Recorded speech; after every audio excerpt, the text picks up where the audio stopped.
before we go into the next episode, we want to say we're sorry because it's been a while. I forgot to hit record on our mixer. So these microphones meant absolutely nothing. And you can hear the difference in the audio right now. So, oh my God. Whoopsies. Sorry. Hey, it happens.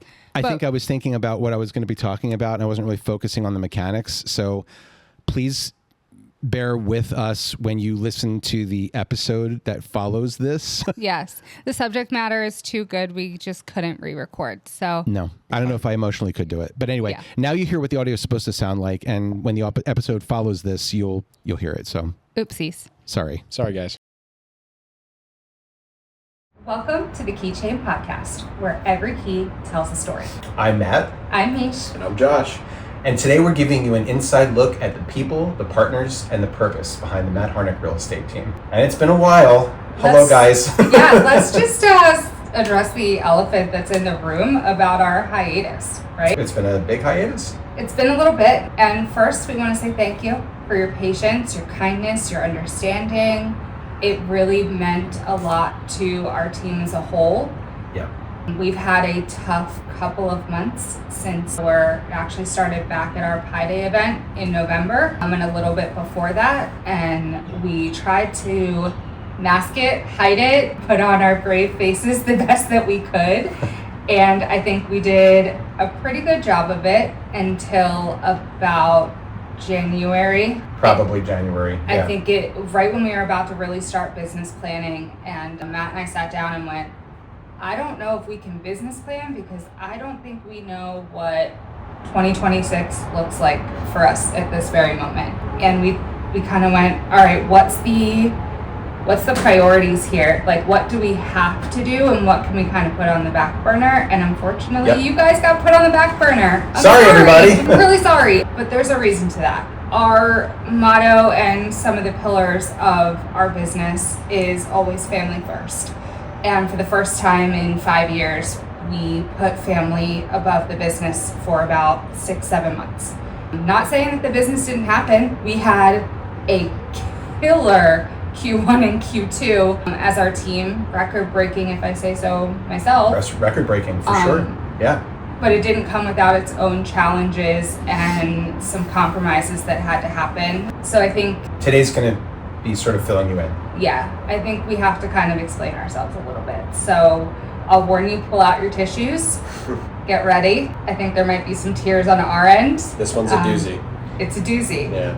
Before we go into that, though, we also just wanted to welcome Josh. Yes. Officially licensed. Officially, yeah. Yes, which will be a subsequent episode. But in case you're wondering why Josh is back, it's now summertime, and he's got about a month left before he goes back to Penn State. We'll get into that, but we just wanted for him to leave. No. Thank you, I appreciate it. I love being here. I hope you guys know that. Of course. It's awesome. It's like a second family, even though, I'm part of first family. My family's here. Fair. Yeah. But we just, before we got into that, we just wanted to explain why Josh is here. Why don't you start? I'll start. So, Pi Day, for those of you who attended, I don't think you guys understood how much I needed that jolt of energy from you all. So I thank you very, very much for the hugs, the kindness, the sharing that you gave over those 2 days. It really kind of pulled me from a dark place. Those 2 days were extremely difficult as my mom was slowly kind of preparing to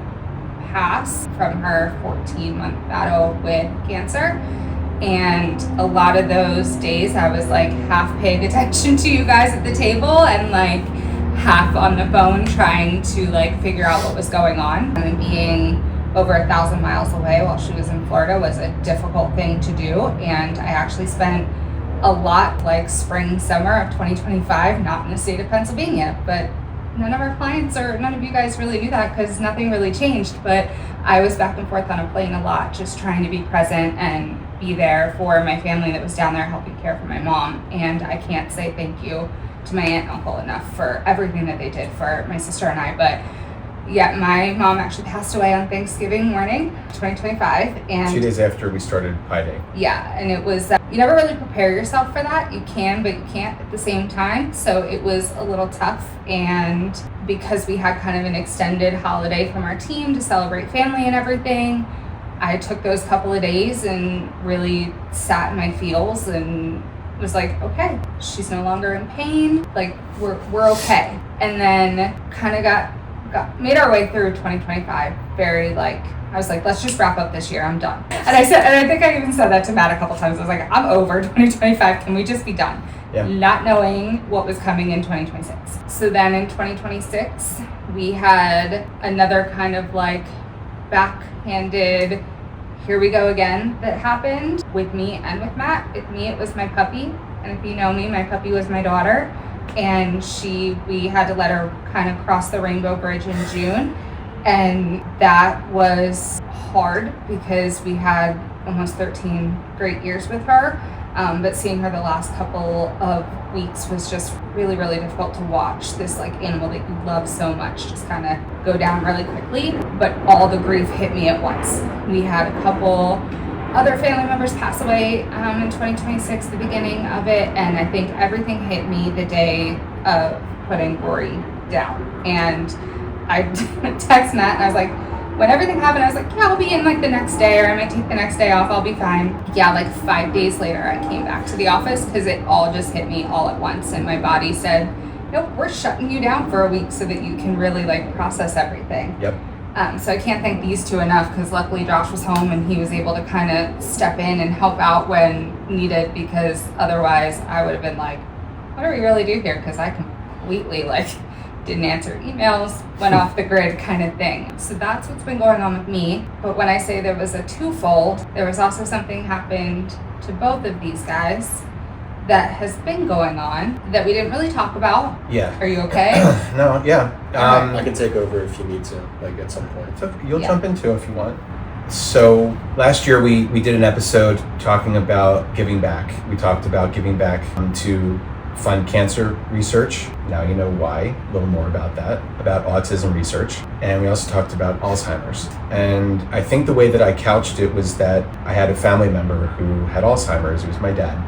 And my family had a long conversation with my mom. And when I say my family, like my sister and me and my mom, and then our extended family had a talk about it. And we just decided that we really, for my dad's sake, of privacy, and also for my mom, we didn't want to talk about it, about who it was, just that it was a concern and something that we were involved in. So to make a very long story somewhat shorter, my dad had a stroke in 2019, and then COVID happened, and through that process, we started getting him evaluated by neurologists, and we found out that he had Alzheimer's. And as it turns out, it was probably early onset, but we didn't know that ahead of time. And immediately we got him on a medication which really lengthened the arc of the disease. And, we probably had him for a few more years than maybe we would have normally. So for that, we're thankful. But he went downhill fairly quickly. And in January, he moved into a memory care unit. And that's when we really started to see him go downhill very quickly. And after some just agonizing few months of hospitalizations and just, a lot of worry and stress and concern, he passed fairly peacefully on April 23rd. And if I had tried to talk about it, if we had tried to do this podcast episode in like May, wouldn't have happened. I can, as painful as it still is and will continue to be, I can now talk about it in that sense. So I cannot thank Mish enough, and certainly my kids and Jane and my family and friends for, as hard as this was, it was made so much easier by the support network and the friends and family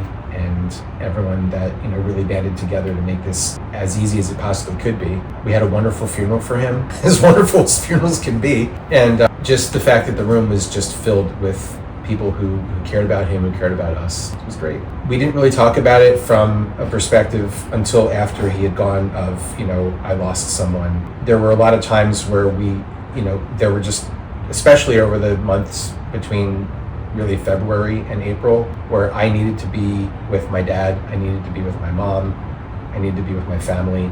And Nish, I just cannot thank you enough for everything that you did to make it as truly seamless as it absolutely was.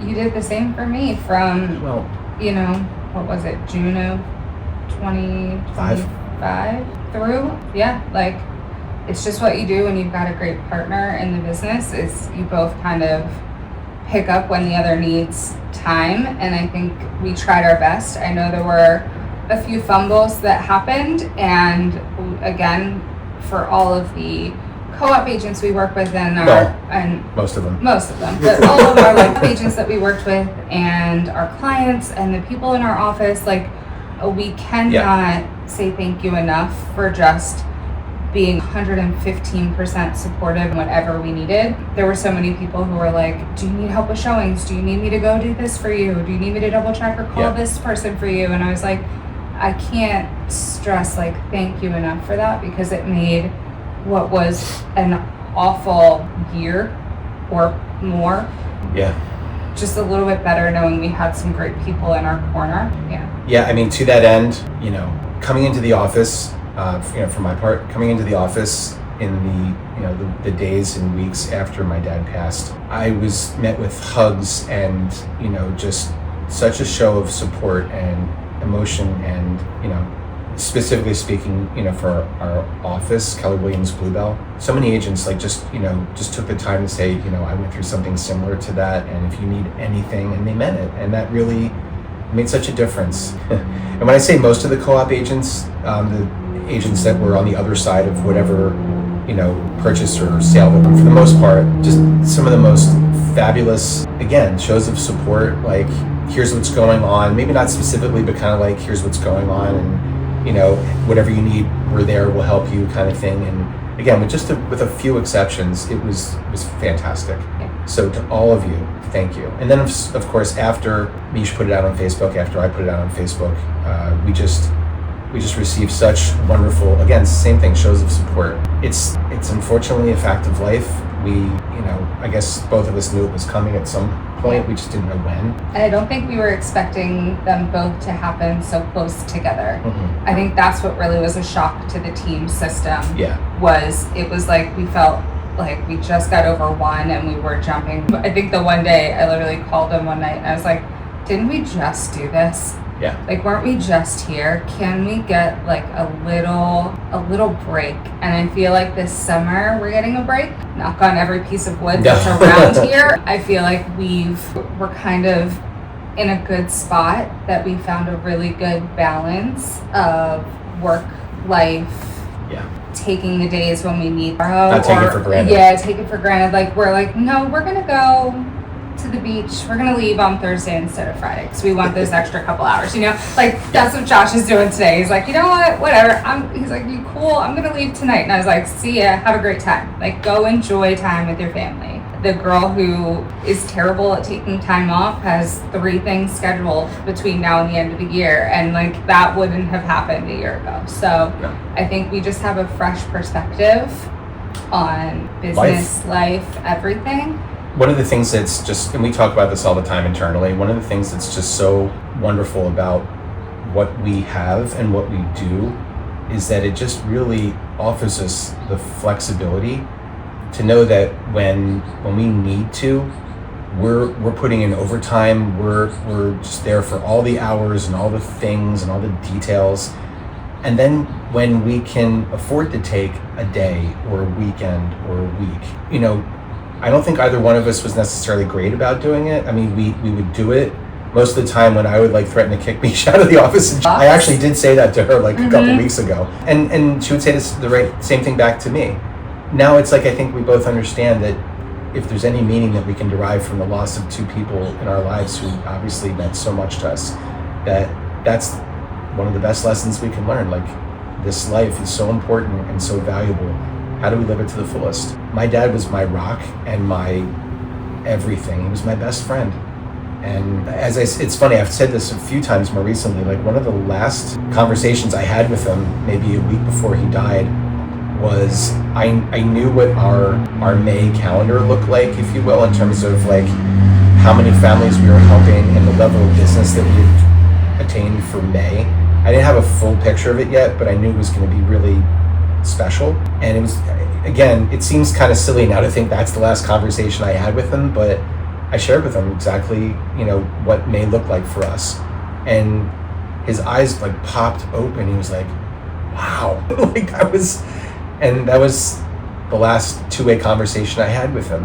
And we'll get into that in a future episode, but May was just unprecedented. And I'd like to think that a lot of it, certainly for me, probably for both of us, was like, for me it was a release, almost like, you know, I can focus a little easier now on the things at hand. My dad's gone, and that part of it is not acutely like, I need to be with him at memory care. I need to, you know, go see him. I need to talk to him. I still do talk to him, but it was different, and it enabled us to kind of get to a level in business that was like eye-opening for us. And again, we'll talk about that later, but yeah, it was really something. Also, sorry. No, go right ahead. I was gonna say, I also think that conversation that you had with him, like that last two-way conversation, that's always how he was. He was always like, yeah, you could talk about whatever with him, but it always circles back to real estate.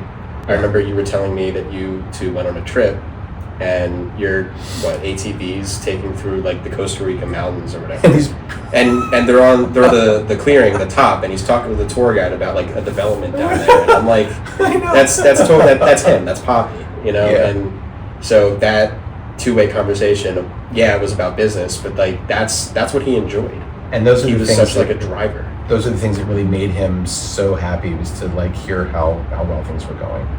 So, okay, I'm good. So, yeah, I mean, I think that's a good spot to kind of end this one on. I think it gives you an insight into a little bit more, not just the business, but us as people and kind of where our hearts lie.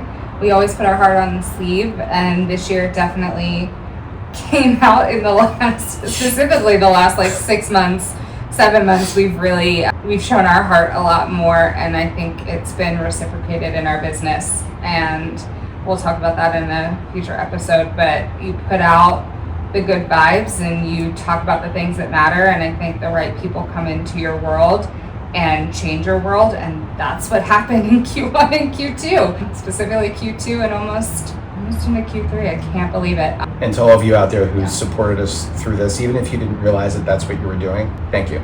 Yeah, we really appreciate you guys. All right, I guess that ends this episode of The Keychain. Stay tuned for future episodes, and we appreciate you being here, guys. Have a great day.